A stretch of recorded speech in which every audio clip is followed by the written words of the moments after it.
الحمد لله نحمده ونستعينه ونستغفره ونؤمن به ونتوكل عليه ونعوذ بالله من شرور أنفسنا ومن سيئات أعمالنا من يهد الله فلا مضل له ومن يضلله فلا هادي له ونشهد أن لا إله إلا الله وحده لا شريك له ولا نظير له ولا معين له ولا مشير له ولا مثال له ولا مثل له ونشهد أن سيدنا وسندنا وشفيعنا وحبيبنا ومولانا محمدا عبده ورسوله أما بعد فقد قال الله تبارك وتعالى في القرآن المجيد والفرقان الحميد فأعوذ بالله من الشيطان الرجيم بسم الله الرحمن الرحيم سبحان الذي أسرى بعبده ليلا من المسجد الحرام إلى المسجد الأقصى الذي باركنا حوله لنريه من آياتنا إنه هو السميع البصير صدق الله العظيم. قبل اس کے کہ بات شروع ہو ایک مرتبہ بلند آواز کے ساتھ درود شریف پڑھیں. اللہم صلی علی سیدنا مولانا محمد وعلی آل سیدنا مولانا محمد مبارک وسلم کما تحب وترضى عدد ما تحب وترضى یا کریم. میرے محترم بزرگوں اور دوستوں اور عزیز ساتھیوں، حالانکہ گفتگو ہماری کئی ہفتوں سے چل رہی تھی حضرت لقمان علیہ السلام کی نصیحت کے تعلق سے، لیکن چونکہ یہ رجب کا مہینہ ہے، اس کے اندر کچھ باتیں اللہ کے رسول صلی اللہ علیہ وسلم کی طرف سے آئی ہیں، کچھ ہم نے اپنی طرف سے گڑھ لی.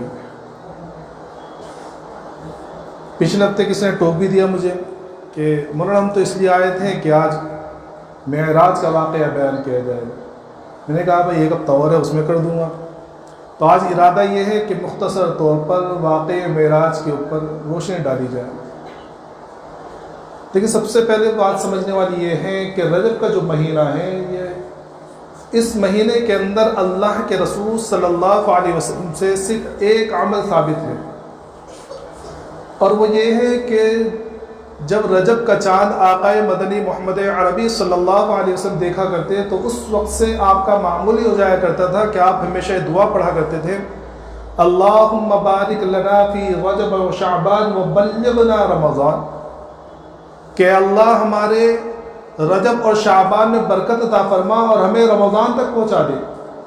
اس سے دو باتیں پتہ چلتی ہیں. ایک تو یہ کہ اللہ کے رسول صلی اللہ علیہ وسلم کو رمضان کا کتنا انتظار رہا کرتا تھا کہ رمضان کا مبارک مہینہ آنے والا ہے، اور دوسری بات یہ پتہ چلتی تھی کہ اللہ کے رسول صلی اللہ علیہ وسلم اس بات کو جانتے تھے کہ دیکھو کسی بھی عمل کی توفیق اور کسی بھی عمل کرنے کے لیے اللہ کی مدد کا شامل حال ہونا نہایت ہی ضروری ہے. اس لیے اللہ سے دعا مانگتے ہیں کیونکہ پتہ نہیں کہ کس کی موت کب آ جائے، پتہ نہیں رمضان ملے نہ ملے. تو اللہ سے دعا کرتے کہ اللہ مجھے رمضان کا مبارک مہینہ عطا فرما، میری لمبی عمر کر دے اس وقت تک تاکہ مجھے رمضان کا مہینہ حاصل ہو جائے. بس یہ عمل اللہ کے رسول صلی اللہ علیہ وسلم سے اس مہینے میں ثابت ہے. اس کے علاوہ کی جتنی خرافات ہیں وہ ساری کی ساری من گھڑت ہیں اور مردود ہیں. کھیر پوری وغیرہ پکانا، اس کے گھر جا رہا اس کے گھر جا رہا، یہاں سے کھیر آ رہی وہاں سے وہ آ رہی، یہ رجب یہ کنڈے اور یہ وہ ساری چیزیں من گھڑت، کوئی روایت نہیں ہے. بلکہ جس شخصیت کا نام یہ لیتے ہیں امام جعفر صادق رحمۃ اللہ علیہ، ان کی نہ وفات رجب کے مہینے میں ہوئی ہے نہ پیدائش رجب کے مہینے میں ہوئی ہے. سمجھ میں کوئی تاریخی روایت نہیں کہ رجب کے مہینے میں امام جعفر صادق رحمۃ اللہ علیہ کی جو ہے وفات ہوئی. ہاں یہ جس دن رجب کے کنڈے منائے جاتے ہیں 22 رجب کو، اس وقت آقا مدنی محمد عربی صلی اللہ علیہ وسلم کے قریبی صحابی آپ کے اہلیہ کے بھائی جناب حضرت معاویہ رضی اللہ تعالیٰ عنہ کی وفات ضرور ہوئی ہے. اور حقیقت تاریخ یہ کہتی ہے کہ یہ شیعوں سے آیا ہے کہ وہ ویسے تو خوشی منا نہیں سکتے تھے کھلم کھلا، حضرت امیر معاویہ رضی اللہ تعالیٰ عنہ کی وفات کے موقع پر ان لوگوں نے خوشیاں منائی. کیوں؟ کیونکہ اسلام کو جو ترقی ملی، آگے جو فتوحات ملی ہے، جو سلسلہ رک گیا تھا. حضرت علی رضی اللہ تعالیٰ کے زمانے میں فتوحات کا جو سلسلہ رکا تھا باغیوں کی وجہ سے اور شرارت کرنے والوں کی شرارت کرنے والوں کی وجہ سے، حضرت امیر معاویہ رضی اللہ تعالیٰ کے زمانے میں وہ سلسلہ دوبارہ شروع ہوا فتوحات کا، اور مسلمان مشرق مغرب و شمال و جنوب میں پھیلتے چلے گئے.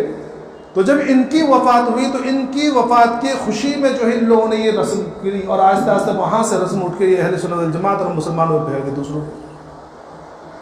اس کے علاوہ کوئی چیز اس رجب کے مہینے میں نہیں ہے. ہاں ایک چیز اور ہے، وہ یہ ہے، حالانکہ بہت ساری روایتیں اس بارے میں بھی، کئی اقوال ہیں، سالوں کے بارے میں اختلاف ہے، مہینے کے بارے میں اختلاف ہے، تاریخ کے بارے میں اختلاف ہے، دن کے بارے میں اختلاف ہے. وہ یہ کہ اللہ کے رسول صلی اللہ علیہ وسلم کو معراج کب عطا ہوئی، لیکن اس کا سب پہ اتفاق ہے کہ معراج ضرور ہوئی ہے. جو معراج کا انکار کرے سمجھو صحیح احادیث کا اور قرآن کا انکار کر رہا ہے. قرآن خود کہہ رہا ہے سبحان الذی اسری بعبدہ لیلا من المسجد الحرام الی المسجد الاقصی. اللہ کے رسول صلی اللہ علیہ وسلم کو اللہ نے وہ رفعتیں، وہ عظمتیں، وہ بلندیاں عطا فرمائی ہے. اب اگر معراج کا واقعہ سننا ہے تو سب سے پہلی بات یہ ہے کہ اس میں سننے والی بات کیا ہے اور کرنے والی بات کیا ہے. کیوں سننا ہے؟ یہ صرف مزے کے لیے؟ اور ہوتا حقیقت یہ ہے کہ جتنی بھی اسلامی تاریخ ہے یا قرآن جو واقعات بیان کرتا ہے، حالانکہ قرآن کے اندر جو واقعات بیان کرنے کا مقصد وہ قصہ کہانی کے طور پر تھوڑی ہے کہ ہاں سن لیا ہم نے اور ختم ہو گیا، بلکہ اللہ رب العزت نے ارشاد فرمایا ان فی ذلک لعبرۃ لأولی الابصار، کہ ان واقعات میں، ان قصوں کے اندر، یہ جو پہلے اقوام کے واقعات ہیں، جو اللہ کے رسول صلی اللہ علیہ وسلم کے زمانے کے اندر جو واقعات بیان کیے قرآن نے، وہ صرف قصے کہانی نہیں بلکہ عقل مندوں کے لیے عبرت کی چیزیں ہیں. وہ تو واقع معراج بھی اصل میں عبرت کی چیزیں ہیں کہ وہاں کیا واقعات پیش آئے ہیں، کہ اللہ کے رسول صلی اللہ علیہ وسلم نے کیا کیا چیزیں دیکھی ہیں، اور اللہ کے رسول کیا لے کر گئے، اور اللہ کے رسول کو وہاں سے تحفہ کیا ملا ہے. یہ اصل میں بات جاننے کی ہے. تو یہ اصل میں سننے والی اور سمجھنے والی بات ہے. اور یہ واقع معراج بھی کس طرح ہوا ہے، کس سچویشن میں ہوا ہے، کبھی اس کا تصور کیے ہیں آپ نے؟ اللہ کے رسول صلی اللہ علیہ وسلم نے جس وقت اپنی نبوت کا اعلان کیا تو وہ لوگ جو آپ کے رشتہ دار تھے، جنہوں نے آپ کا نام صادق و امین رکھا تھا، جو آپ کی عظمت کی اور آپ کی سچائی کی قسمیں کھایا کرتے تھے، وہ فوراً دشمن بن گئے آپ کے. آپ کو ستانا، پریشان کرنا، بہت زیادہ پریشانی. پھر اس کے بعد ایک موقع آیا کہ سن 6 نبوت یا 7 نبوت کا، اس میں آپ کا بالکل سول بائیکاٹ کیا گیا، آپ کا اور صحابہ کرام کا، بنو ہاشم کا، کہ اب بالکل سول بائیکاٹ، نہ ان سے کوئی چیز لینی ہے، نہ خریدنی ہے، نہ دینی ہے، نہ پانی، نہ کھانا، بالکل کہ ایک گھاٹی کے اندر محصور کر دیا گیا. نہ کوئی وہاں آ سکتا تھا، نہ وہاں سے کوئی نکل سکتا تھا. کھانا پانی بند، وہ بھی 1-2 دن نہیں، 3 سال تک یہ رہا ہے. 3 سال تک. سوچو کیا عالم ہوگا اور کیا تکلیف ہوگی کہ 3 سال تک کھانے پانے کے بغیر رہنا. لیکن صحابہ کرام رہے ہیں اور ایک حرف شکایت زبان پر نہیں آیا ہے کہ ہمارے ساتھ ہی کیا ہو رہا ہے. پھر اللہ کا کرنا ایسا ہوا کہ وہ محاصرہ ختم ہوا، وہ بائیکاٹ ختم ہوا، اور اس کے بعد پھر اللہ کے رسول صلی اللہ علیہ وسلم تقریباً سن 10 ہجری 10 نبوت کو وہاں سے نکلے. یہ 10 نبوت کا جو سال ہے یہ بڑا غمگین سال ہے. اللہ کے رسول صلی اللہ علیہ وسلم نے اس سال کو نام دیا عام الحزن کا، غم کا سال. کیوں؟ کیونکہ اس میں اللہ کے رسول صلی اللہ علیہ وسلم کے جو چچا تھے، حالانکہ خود ایمان نہیں لائے، خواجہ ابو طالب، لیکن اللہ کے رسول صلی اللہ علیہ وسلم کی ہر طریقے سے مدد کی ہے، ہر طریقے سے، جان سے، مال سے. اور آپ چونکہ سردار تھے اس لیے کافروں کو کھلا آپ کو ستانے کا، یعنی اللہ کے رسول صلی اللہ علیہ وسلم کو ستانے کا موقع نہیں ملا کرتا تھا، کیونکہ حضرت ابو طالب جو ہے، خواجہ ابو طالب یہ سردار تھے. تو ان کا انتقال ہوا. ابھی ان کے انتقال سے سنبھلے ہی نہ تھے کہ کچھ دنوں کے بعد آپ کی پیاری غمگسار بیوی اور آپ کو ہر آن ہر لمحے میں تسلی دینے والی اور آپ کے اوپر اپنا مال جان نچھاور کرنے والی آپ کی زوج محترمہ حضرت خدیجہ الکبریٰ رضی اللہ تعالیٰ عنہ کی وفات ہوئی ہے. یہ 2 حادثے اتنے. تو اللہ کے رسول صلی اللہ علیہ وسلم نے یہ سوچا کہ اب چونکہ حضرت ابو طالب کا انتقال ہو گیا، وہ دنیا سے چلے گئے، تو اب کافروں کو ستانے کا بالکل موقع مل گیا، وہ کھلم کھلا آپ کو ستانے لگے، پریشان کرنے لگے۔ تو اللہ کے رسول صلی اللہ علیہ وسلم سوچا کہ بھئی اپنوں کو تو آزما دیا ہے، ذرا باہر والوں کو بھی آزما دے۔ تو آپ نے اپنے غلام زید بن حارثہ رضی اللہ تعالیٰ عنہ کے ساتھ میں ایک سفر کیا طائف کا، اور آپ نے سوچا کہ طائف جو بڑی اچھی جگہ ہے، پڑھے لکھے لوگ ہیں وہاں کے، تو وہاں کے سرداروں سے مل کر اس دعوت کو وہاں پہنچایا جائے، اگر وہ لوگ ایمان لے آئے تو ہمیں ایک ٹھکانہ مل جائے گا۔ اللہ کے رسول صلی اللہ علیہ وسلم جب وہاں پہنچے اور وہاں کے سرداروں سے ملاقات کی، 3 سردار وہاں کے مشہور تھے، ان لوگوں سے ملاقات کی، تو حالانکہ ہونا تو یہ چاہیے تھا کہ وہ عرب کے دستور کے مطابق آپ کی جو مہمان نوازی کرتے، آپ کے ساتھ اخلاق سے پیش آتے، تو ایک نے کہا کہ اوہ اللہ کو آپ کے علاوہ کوئی نہیں ملا نبی بنانے کے لیے۔ ایک کہنے لگا کہ میں اگر آپ کو نبوت ملی تو میں مر جانا بہتر سمجھتا ہوں۔ ایک ذرا سمجھدار تھا، اس نے کہا کہ اگر آپ سچے ہیں تو آپ سے بات کرنا ہی مصیبت سے خالی نہیں، اور آپ جھوٹے ہیں تو میں آپ سے بات کرنا نہیں چاہتا۔ اور تینوں وہاں سے اٹھ کے چل دیے، اور جانے کے بعد یہ نہیں کیا کہ بھئی وہاں سے واپس بھیج دیا یا خود اٹھ کے چلے گئے، بلکہ وہاں کے جو شرارتی اوباش نوجوان لڑکے تھے ان کو آپ صلی اللہ علیہ وسلم کے پیچھے لگا دیا۔ وہ اللہ کے رسول صلی اللہ علیہ وسلم کے جسم اتھر پر پتھر برساتے اور تاک تاک کے آپ کے بدن مبارک پر پتھر مارتے، آپ آگے آگے اور پیچھے پتھریں مار رہے ہیں اور فقرے کس رہے ہیں، اور آپ کی اس حالت کے اندر یہ ہو گیا کہ خون جاری ہو گیا بدن مبارک پر، اور آپ کا خون بدن سے بہتے بہتے پیروں کے اس پہ آ کر جو نالین مبارک تھے آپ کے اس کے اوپر اندر تک جم گئے، آپ کے پیر ایسے جم گئے اس کے اندر۔ آپ جب خون سے تر بتر ہو گئے تو خون کے زیادہ نکلنے کی وجہ سے آپ بے ہوش ہو کے گر پڑے۔ آپ کے غلام جو تھے زید بن حارثہ رضی اللہ تعالیٰ عنہ آپ کو کندھے پر اٹھایا اور بھاگے، اور سامنے ایک باغ تھا انگوروں کا، اس باغ میں لے کے جا کر آپ کو ایک باغ کی انگور کی بیل کے نیچے لٹا دیا۔ یہ باغ کس کا تھا؟ یہ باغ تھا آپ کے سب سے بڑے دشمن عتبہ ابن ربیعہ کا۔ لیکن وہ دشمن ہیں، لیکن اس نے جب یہ حالت دیکھی اللہ کے رسول صلی اللہ علیہ وسلم کی تو اس کو بھی رحم آ گیا۔ حالانکہ مارنے کا پورا موقع، ہمیشہ موقع ڈھونڈا کرتے تھے کفار مکہ کے، کسی طرح موقع مل جائے اللہ کے رسول صلی اللہ علیہ وسلم کو نعوذ باللہ قتل کرنے کا، یہ موقع تھا۔ لیکن آپ کی جو حالت دیکھی ہے اور خون میں تر بتر دیکھا ہے آپ کو، تو اس کا دل بھی پسیج گیا۔ اس نے ایک پلیٹ کے اندر انگور کو توڑا اور اپنے غلام عداس کو بلایا اور خود جانے سے ہچکر کہا کہ دیکھو سامنے جو شخص بیٹھے ہوئے ہیں اور وہاں جو ہے ان کو یہ دے دینا اور کہنا کہ تمہیں اللہ کا واسطہ انکار نہ کرنا، کھا لے۔ غلام آئے لے کے اللہ کے رسول صلی اللہ علیہ وسلم نے ایک انگور کا دانہ اٹھایا اور اپنے منہ میں رکھا بسم اللہ کہہ کے، تو وہ غلام کہنے لگا کہ بسم اللہ، یہ تو آپ یہاں کے لوگ تو بسم اللہ نہیں کہتے۔ تو اللہ کے رسول صلی اللہ علیہ وسلم فرمایا کہ تم کہاں سے ہو؟ کہا کہ میں نینوا کا ہوں۔ تو اللہ کے رسول صلی اللہ علیہ وسلم فرمایا اچھا یونس کے شہر کے۔ کہا کہ آپ یونس علیہ السلام کو کیسے جانتے ہیں؟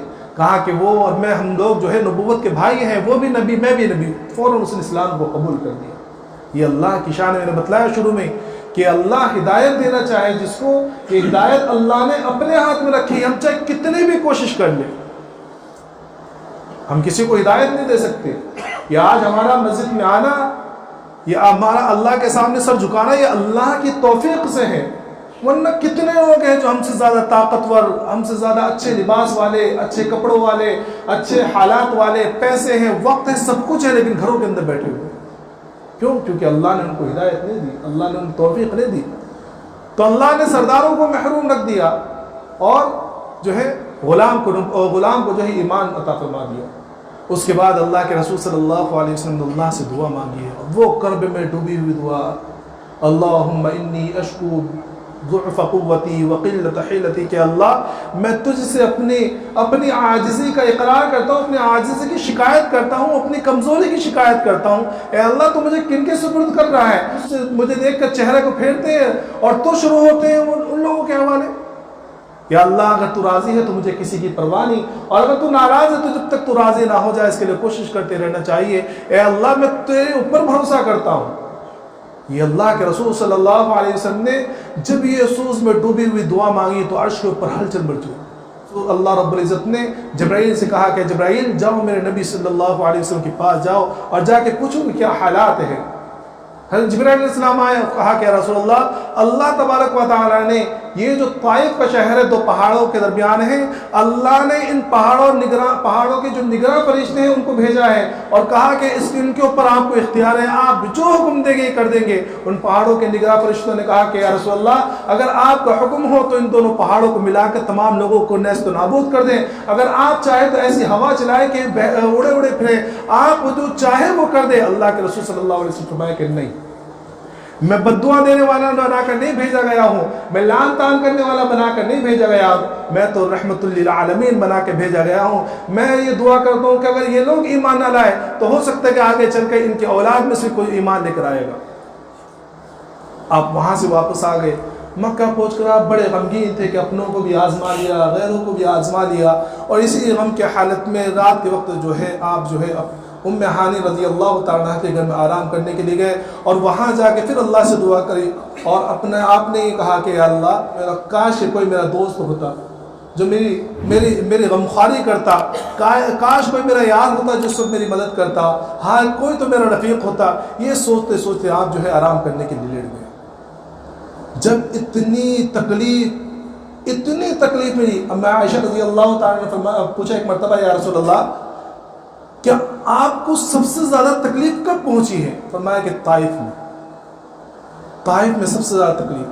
یہ سارے حالات ہیں، وہ تکلیف، وہ اپنوں کا بیگانہ ہو جانا، وہ بیگانوں کا اتنا سرکش ہو جانا، وہ مارنا، وہ تمام چیزیں جب ہوئی ہے رات کے اندر، پھر اللہ کی طرف سے اعلان ہوا کہ جبرائیل جاؤ اور میکائیل کو ساتھ میں لے کے جاؤ، اور اللہ کے رسول میرے پیارے حبیب صلی اللہ علیہ وسلم کو لے کر آنا اور ان کو بتلا دینا کہ اگر زمین والوں نے اگر آپ کو ٹھکرا دیا تو میں اللہ رب العزت میں آسمان پر بلا کر تمہیں رفعت عطا فرماؤں۔ جبرائیل علیہ السلام آئے ہیں اور رات کے وقت اللہ کے رسول صلی اللہ علیہ وسلم کو جگایا، اور جگانے کے بعد اللہ کے رسول صلی اللہ علیہ وسلم سے فرمایا کہ یا رسول اللہ ان اللہ یقرؤک السلام ویدعوک، کہ اللہ کے رسول صلی اللہ علیہ وسلم اللہ نے آپ کو سلام کہا ہے اور آپ کو بلایا ہے، اور پھر آگے بڑا پیارا جملہ کہا، فرمایا ان ربک یشتاق الیک، کہ محمد مصطفیٰ صلی اللہ علیہ وسلم اللہ آپ سے ملاقات کا مشتاق ہے، اللہ آپ سے ملنا چاہتا ہے۔ یہ رفعتیں ہیں، یہ عظمتیں ہیں پیارے آقا صلی اللہ علیہ وسلم کو کہ سارے انبیاء کرام نے دعا مانگی، درخواست کہ اللہ ہم آپ سے ملنا چاہتے ہیں۔ حضرت موسیٰ علیہ السلام بڑے لاڈلے نبی اللہ سے بات کر رہے ہیں اور دعا کر رہے ہیں، ربی ارینی انظر الیک، دعا کر رہے ہیں کہ اللہ میں دیکھنا چاہتا ہوں تجھے، اور اللہ کی طرف سے اعلان ہو رہا ہے لن ترانی، کہ مجھے دیکھ نہیں سکتے، اور یہاں اللہ کی طرف سے اعلان ہو رہا ہے اے پیارے حبیب، اے پیارے مصطفیٰ صلی اللہ علیہ وسلم ان ربک یشتاق الیک، کہ اللہ آپ سے ملنے کا مشتاق ہے، اللہ آپ سے ملنا چاہتا ہے۔ جبرائیل علیہ السلام نے اٹھایا، اللہ کے رسول صلی اللہ علیہ وسلم ساتھ میں چلے، آپ کو لے کر وہاں سے سب سے پہلے حتیم میں پہنچے ہیں۔ حتیم جو لوگ حج کے لیے یا عمرہ کے لیے گئے ہیں وہ جانتے ہیں کہ کعبۃ اللہ کے باہر جو ہے ایک دیوار سے بنی ہوئی چھوٹی سی، یہ اصل میں کعبہ کا ہی حصہ ہے، لیکن چونکہ یہ بہت لمبے ہونے سے پہلے واقعہ بیان کرتے ہیں یہ کعبے کا حصہ کسی وجہ سے جو ہی رہ گیا ہے تو یہ حتیم کا حصہ کہلاتا ہے۔ تو وہاں لے کے جا کر اللہ کے رسول صلی اللہ علیہ وسلم کا جو ہے جبرائیل علیہ السلام اور میکائیل علیہ السلام نے جو ہے آپ کا آپریشن کیا، آپریشن کیا، آپ کا شق صدر ہوا، یعنی آپ کے سینے کو چاک کیا گیا۔ روایتوں کے اندر آتا ہے کہ 4 مرتبہ جو ہے آپ کے سینے کو چاک کیا گیا، ایک مرتبہ 4 سال کی عمر میں، پھر 10 سال کی عمر میں، پھر نبوت ملنے کے وقت، اور چوتھی مرتبہ معراج کے سفر کے وقت وہاں آپ کے سینے کو چاک کیا گیا، آپ کے دل مبارک کو نکالا گیا اور اس کو جو ہے زمزم کے پانی سے دھویا گیا، اور 2 پیالے لائے گئے، ایک میں زمزم کا پانی تھا اس میں وہ دل دھویا، اور اس کے بعد اس کے اندر حکمت اور نور بھرا گیا تاکہ جو آگے کا سفر ہے جو نورانی سفر وہ پورا کرنے کے لیے آپ کا دل قوی اور طاقتور ہو جائے۔ اس کے بعد ایک سواری لائی گئی جس کو براق کہتے ہیں۔ وہ سواری کے بارے میں روایتوں میں آتا ہے کہ وہ گدھے سے تھوڑی چھوٹی، بڑی اور کھچر سے چھوٹی، اور رفتار کا یہ عالم تھا کہ اللہ کے رسول صلی اللہ علیہ وسلم فرماتے ہیں کہ جہاں میری نگاہ پڑ رہی تھی وہاں اس کا قدم پڑ رہا تھا، وہ رفتار، اور وہاں سے لے کر آپ چلے۔ حضرت جبرائیل علیہ السلام نے لگام پکڑی اور حضرت میکائیل علیہ السلام نے رکاب پکڑی اور لے کر آپ کو وہاں سے چلے ہیں، اور وہاں سے جو ہے بیت اللہ سے لے کر مسجد اقصیٰ تک ایک سفر ہوا ہے۔ یہ سفر جو ہے اس کو کہتے ہیں اسراء، رات کا سفر، جس کے بارے میں 15ویں پارے میں اللہ رب العزت نے ارشاد فرمایا سبحان الذی اسری بعبدہ لیلا من المسجد الحرام، کہ اللہ نے شروع میں ہی بتلا دیا کہ دیکھو اس واقعے کو اور اس سفر کو اپنے سفر پر قیاس نہ کرنا، کہیں عقلیں گھوڑے دوڑانے شروع نہ کر دے کبھی اتنا لمبا سفر کیسے ہو سکتا ہے اور آسمان پر کیسے جا سکتے ہیں اور یہ کیسے دیکھ سکتے ہیں، نہیں، فرمایا سبحان الذی، سفر کرانے والوں کو دیکھو سفر کون کرا رہا ہے، سفر کرانے والی ذات اللہ کی ہے اور اللہ ہر چیز پر قادر ہے، فعال لما یرید ہے، جو چاہے وہ کر سکتا ہے۔ فرمایا سبحان الذی، پاک ہے وہ ذات، اس کے اندر کوئی نقص نہیں ہے، کوئی عیب نہیں ہے، وہ کوئی تمہاری طرح محتاج نہیں کسی چیز کا، وہ کوئی کسی اسباب کا محتاج نہیں ہے، کسی چیز کا ضرورت مند نہیں ہے، وہ ساری چیزیں ہر حال میں ہر وقت کر سکتا ہے۔ سبحان الذی اسری بعبدہ، جو لے گیا اپنے بندے کو۔ اچھا، یہاں ایک چیز اور غور کرنے کی ہے کہ یہاں اگر اللہ رب العزت ارشاد فرماتا سبحان الذی اسری برسولہ یا بنبیہ، یا کوئی اور دوسرا نام اللہ کے رسول صلی اللہ علیہ وسلم کے لے سکتا تھا، لیکن اللہ رب العزت نے ارشاد فرمایا کہ اپنے بندے کو لے گیا۔ اور میں ہمیشہ کہتا ہوں کہ دیکھو یہ جو فرمایا عبد ہونا، بندہ ہونا، انسان کی معراج اور انسان کی عظمت اس کے بندے بننے میں ہے۔ سمجھ میں آ رہا ہے؟ یہ اللہ نے بتلایا، اور یہ قیامت تک آنے والے ہم امتیوں کو اور قیامت تک آنے والے اللہ کے رسول صلی اللہ علیہ وسلم کے ایک ایک امتیوں کو بتلا دیا کہ اللہ کے رسول صلی اللہ علیہ وسلم کے اس سفر کو دیکھ کر تم بھی دھوکے میں مت آ جانا۔ ان کافروں کے لیے سبحان ہے کہ تم اس دھوکے میں نہیں آنا کہ سفر نہیں ہو سکتا، اور ہمارے لیے بیعبدی ہے کہ تم بھی دھوکے میں مت آ جانا۔ تم یہ نہ سوچنا کہ جو ایسا سفر کر سکتا ہے وہ معبود بن سکتا ہے اور اللہ اس کا جوڑ ایک جیسا ہو سکتا ہے، وہ اللہ کے مقابل ہو سکتا ہے، اور نبی کو اللہ کے مرتبے بٹھا دینا، رسول کو اللہ کے مرتبے بٹھا دینا، کہیں تم اس دھوکے میں نہ آنا، اپنے آپ کو دھوکے میں نہ ڈال دینا۔ یہ جو ہے یہ رسول جو ہے یہ ساری عظمتوں کے باوجود، ساری رفعتوں کے باوجود اللہ کے بندے، اور اصل اللہ کا بندہ بن کر رہنا ہی ہے۔ تو فرمایا سبحان الذی اسری بعبدہ، اور پھر اسرا کے ساتھ میں آگے لیلن آیا کہ پوری رات کے حصے میں نہیں بلکہ رات کے بہت ہی مختصر سے حصے میں اللہ نے سفر کرایا۔ یہ مکہ سے پہلے مسجد اقصی لے کے جانا، اور پھر راستے میں بہت ساری چیزیں ہوئی ہیں۔ راستے میں جب آپ گزرے تو آپ کے سامنے بعض روایتوں کے اندر آتا ہے کہ اس سفر کے اسی دوران میں، یعنی مکہ سے بیت اللہ سے جو ہے مسجد اقصی جانے کے درمیان میں، اور بعض روایتوں کے اندر آتا ہے کہ آسمان کے اوپر سدرۃ المنتہا کے قریب، لیکن وہاں 4 پیالوں کا ذکر ہے، یہاں 2 پیالوں کا ذکر ہے کہ آپ کے سامنے 2 پیالے پیش کیے گئے، ایک میں دودھ اور ایک میں شراب۔ تو اللہ کے رسول صلی اللہ علیہ وسلم دونوں پیالوں کو دیکھا اور آپ نے جو ہے دودھ کو اختیار کیا، دودھ کو پیا۔ تو حضرت جبرائیل علیہ السلام نے فرمایا کہ تمام تعریفیں اللہ کے لیے جس نے آپ کو جو ہے ہدایت پر رکھا، کہ اگر آپ شراب کا پیالہ اٹھا لیتے تو آپ کی امت گمراہ ہو جاتی۔ افسوس اس امت پر کہ اللہ رب العزت نے اپنے نبی کے لیے بہترین امت کو چنا اور بہترین راستہ چنا اور ہدایت والا راستہ چنا، اور آج یہ امت شراب پی کر اپنے آپ کو گمراہی میں ڈال رہی ہے۔ آج مسلمان شراب کو شراب سمجھ ہی نہیں رہی ہے، وہ نئے نئے نام لا کر اور چاہتے ہیں کسی طرح، اور مفتیان کرام علماء کرام اس کو حلال کر دے، کبھی یہ تو بیئر ہے اور یہ تو ایسا انرجی ڈرنک ہے اور اس سے طاقت آتی ہے اور اس سے یہ آتا ہے، اتنی خوبیاں شراب کے غیر تو چھوڑی مسلمان بیان کر رہے ہیں، کیوں کہ بھئی کسی طرح حلال ہو جائے۔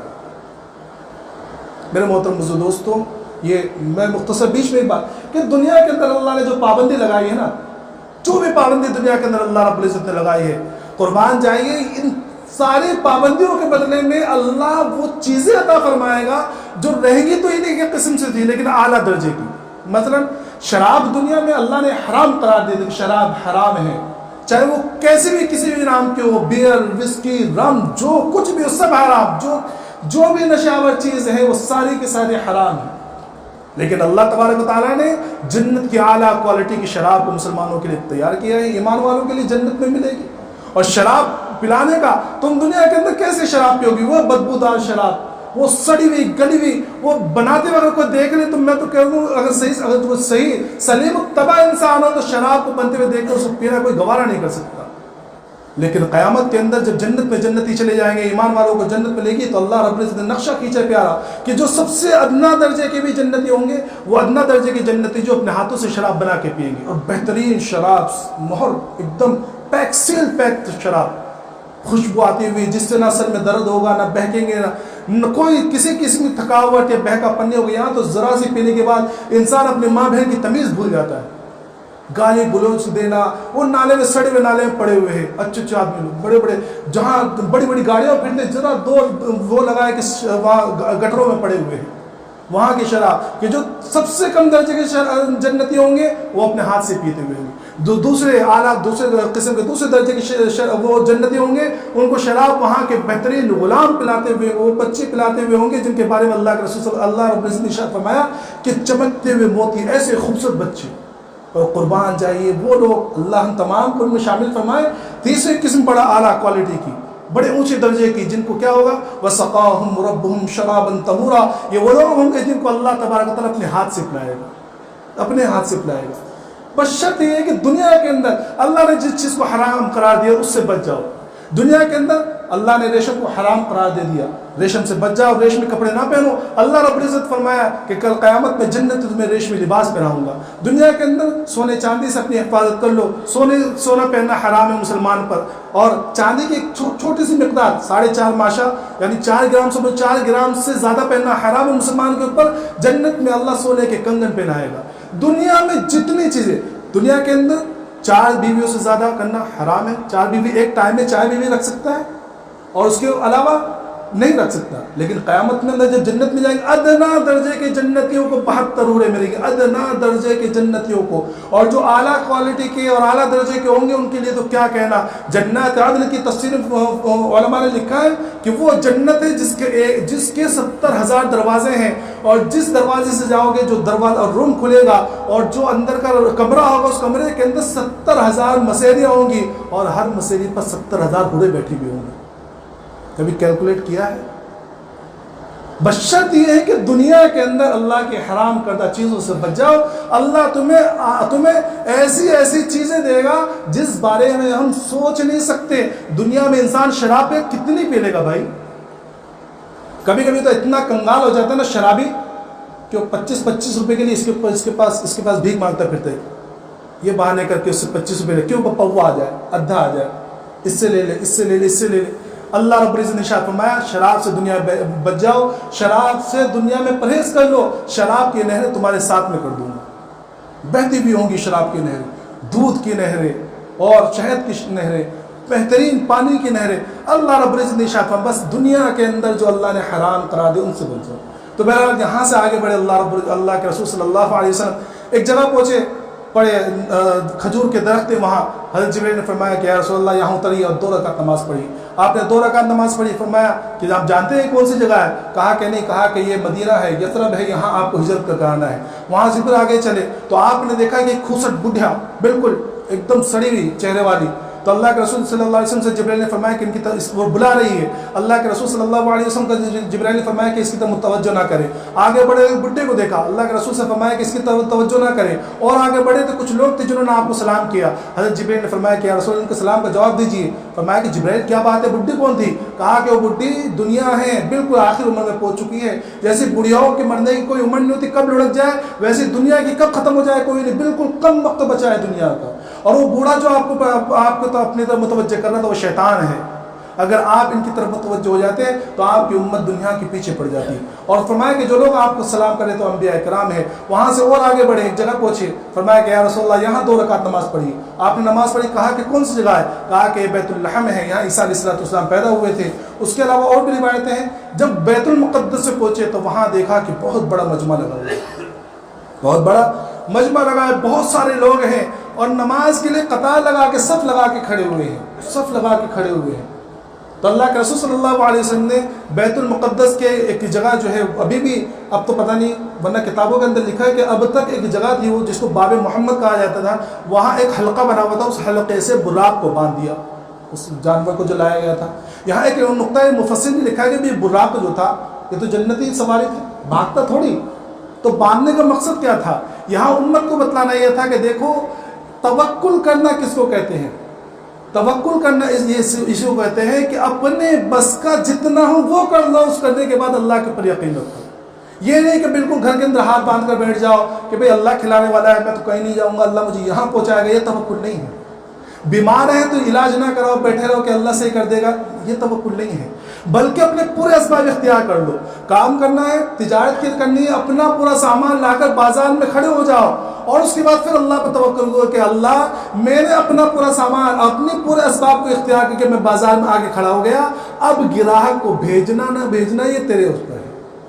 ہم کیا کرتے ہیں؟ اللہ کا کام کرنا چاہتے ہیں، کیا ہم کیا کرتے ہیں؟ ایک کاروبار لا کے شروع کر دیا، اب ایک آدمی کھڑا کر دیا کہ باہر آواز لگا، پکڑ لو، اس کا ہاتھ ممبئی کے علاقے میں چلے جائیے، باہر ایک آدمی رکھ دو، او بہن جی، او آپا، او بھابھی، ارے کیا لگا رکھا بھائی؟ ارے گراہک بھیجنا تمہارا کام تھوڑے ہے، گراہک کو لانا یہ اللہ نے اپنے ذمہ لیا ہے، اللہ جس کے دل میں لا دے۔ یہ کیونکہ ہم لوگوں کے دل میں اتنی حسد رہتی ہے نا دوسرے بھائیوں سے کہ بھائی اس کے پاس کوئی گراہک نہ چلے، چاہے دن میں سامنے والے کے پاس ایک بھی گراہک نہ ہو، تمہارے پاس 100 آ گئے ہو، لیکن کبھی توفیق نہیں ہوتی کہ بھئی یہ سوچ کے کہ بھئی ہمارا تو ہو گیا، اس کا بھی کچھ ہو جائے۔ وہ یہ سوچتا ہے کہ دوسرے کا کچھ ہونا ہمارا ضرور ہو جائے۔ تو یہاں یہ بتلانا مقصود تھا کہ اپنے حصے کا کام کر لو، باقی اللہ کے اوپر چھوڑ دو۔ اب وہاں سارے لوگ کھڑے ہوئے ہیں کہ بھئی سارے صف میں تو کھڑے، امامت کرے گا کون؟ حضرت جبرائیل علیہ السلام نے اللہ کے رسول صلی اللہ علیہ وسلم کا ہاتھ پکڑ کر آگے کر دیا کہ امامت آپ کے ذمہ ہے۔ آپ نے پھر سارے انبیاء کرام کی امامت کری، سارے جتنے بھی انبیاء کرام آدم علیہ السلام سے لے کر عیسیٰ علیہ السلام تک سارے نبی سارے رسول وہاں موجود تھے، آپ کو وہاں امام الانبیاء بنایا گیا۔ اب یہاں سے دوسرا یہ سفر جو ہے، یہ سفر جو ہے معراج کا، یہ سفر اسرا کہا جاتا ہے اس کو، رات کا سفر۔ اب یہاں سے جو سفر ہوا ہے اس کو وہ ہے معراج کا سفر۔ اس کے بعد اللہ کے رسول صلی اللہ علیہ وسلم فرماتے ہیں کہ اس کے بعد جو ہے ایک سیڑھی سے لائی گئی، یہ اس کو آج کے زمانے میں یوں سمجھ لیجیے کہ جیسا آج کے زمانے میں یہ لفٹ وغیرہ ہوتے ہیں، اس قسم کی ایک سواری تھی۔ اور معراج کہتے ہیں سر ترقی کو، زینے کو کہتے ہیں سیڑھی کو، اس سے آپ کو جو آسمان پر لے جایا گیا۔ آسمان پہ جب آپ کو لے جایا گیا تو پہلا جو مرحلہ، پہلا جو آسمان تھا، جب وہاں پہنچے ہیں تو وہاں سے آواز لگائی، کہا کہ کون؟ کہا کہ جبرائیل۔ کہا کہ ساتھ میں کون ہے؟ کہا کہ محمد مصطفیٰ صلی اللہ علیہ وسلم۔ کہا کہ بلایا گیا؟ کہ ہاں بلایا گیا ہے۔ فوراً مرحبا مرحبا دروازہ کھولا گیا، پہلے آسمان پر آپ پہنچے، پہلے آسمان پر آپ کی ملاقات آدم علیہ السلام سے ہوئی، اور یہ ملاقات اس شان سے ہوئی کہ آدم علیہ السلام کھڑے ہوئے ہیں اور آپ کو سلام کیا اور کہا کہ بیٹے مرحبا، خوش آمدید بیٹے کو، نبی کو، نیک نبی کو۔ اور پھر اس کے بعد آپ نے دیکھا آدم علیہ السلام بیٹھے ہوئے ہیں اور آپ کے جو ہے دائیں طرف کچھ لوگ ہیں اور بائیں طرف کچھ لوگ ہیں۔ آپ جب بائیں طرف دیکھتے ہیں تو آپ کے آنکھوں میں آنسو آ جاتے ہیں، رونے لگتے ہیں، اور جب دائیں طرف دیکھتے ہیں تو آپ خوش ہوتے ہیں۔ جبرائیل علیہ السلام سے اللہ کے رسول صلی اللہ علیہ وسلم نے پوچھا کہ جبرائیل یہ کیا معاملہ؟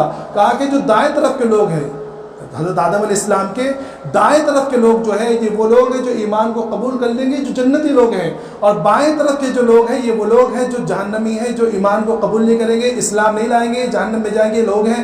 تو حضرت آدم علیہ السلام اپنے اولاد کو، جنتی اولاد کو دیکھ کر خوش ہوتے ہیں، اور جہنمی اولاد کو دیکھ کر تو آپ کی آنکھوں میں آنسو ہو جاتے ہیں۔ اس کے بعد کا پھر دوسرے آسمان پر، تیسرے آسمان پر، چوتھے آسمان پر ایک لمبا سفر ہوا ہے۔ وقت ختم ہو رہا ہے، انشاءاللہ اگر حیات رہا، زندہ رہا تو اگلے ہفتے اس کے بعد انشاءاللہ اس کی تفسیر۔